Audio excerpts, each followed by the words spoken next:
আসসালামু আলাইকুম। পাঁচ ব্যাংকের শেয়ার হোল্ডারদের জন্য দুঃসংবাদ। বিস্তারিত জানতে সম্পূর্ণ ভিডিওটি মনোযোগ সহকারে দেখুন, কেননা এটি একটি গুরুত্বপূর্ণ নিউজ হতে যাচ্ছে। তার আগে অবশ্যই আমাদের চ্যানেলটি সাবস্ক্রাইব করে পাশে থাকা বেল বাটনটি অন করে রাখবেন। দুর্বল হিসাবে চিহ্নিত পাঁচটি ব্যাংকের উদ্যোক্তাদের সব শেয়ার বাজেয়াপ্ত করার সিদ্ধান্ত চূড়ান্ত হয়েছে। এই শেয়ারগুলোর বিপরীতে উদ্যোক্তাদের কোনো ক্ষতিপূরণ দেওয়া হবে না, কারণ ব্যাংকগুলোর নিট সম্পদ এখন ঋণাত্মক নেগেটিভ, ফলে শেয়ারগুলোর আর কোনো প্রকৃত মূল্য নেই। বাংলাদেশ ব্যাংক একীভূত ব্যাংকের নামে শতভাগ সরকারি মালিকানায় নতুন শেয়ার ইস্যু করবে। এর আওতায় গঠিত হবে নতুন পরিচালনা পর্ষদ এবং নিয়োগ দেওয়া হবে একজন নতুন সিইও, প্রধান নির্বাহী কর্মকর্তা। বর্তমান পাঁচ ব্যাংকের সম্পদ, দায় দেনা এবং শাখাগুলো নবগঠিত ব্যাংকের অধীনে চলে আসবে। একীভূতকরণের আওতায় আসা পাঁচটি ব্যাংক হলো ফার্স্ট সিকিউরিটি ইসলামী bank, social investment bank, union bank, global ইসলামী ব্যাংক, এক্সিম ব্যাংক। এসব ব্যাংকের মালিকানায় এসালম গ্রুপের সংশ্লিষ্ট রয়েছে এবং অভিযোগ রয়েছে তাদের মাধ্যমে এসব ব্যাংকে বিপুল অর্থ লুটপাট এবং পাচার হয়েছে। মূলধন সরবরাহ পুনর্গঠনের রূপরেখা। নতুন ব্যাংকের পরিশোধিত মূলধন হবে প্রায় 35,000 কোটি টাকা।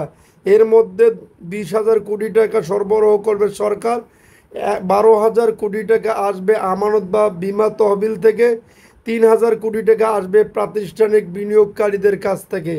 বাংলাদেশ ব্যাংক নিজস্ব তহবিল থেকে মূলধন দেবে না, তবে প্রয়োজনে ঋণ সহায়তা ও নীতি সহায়তা দেবে।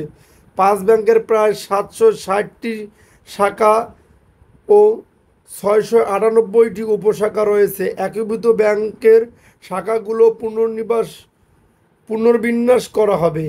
একই উপজেলায় একাধিক শাখা থাকলে সবচেয়ে কার্যকর শাখা রেখে অন্যগুলো আশপাশে হস্তান্তর করা হবে। এজেন্ট ব্যাংকিং কার্যক্রম চলমান থাকবে, প্রয়োজনীয় ক্ষেত্রে পুনর্বিন্যাস করা হবে। নতুন ব্যাংকে থাকবেন মাত্র একজন সিইও, যিনি হবেন অভিজ্ঞ ও নিরপেক্ষ একজন ব্যাংকার। বর্তমান পাঁচ ব্যাংকের কোনো সিইও এই পদে বিবেচনায় আসবেন না, তবে নিম্ন স্তরের কর্মকর্তা কর্মচারীদের পদে ছাঁটাই হবে না, বরং পদ বা কর্মস্থলে পরিবর্তন হতে পারে।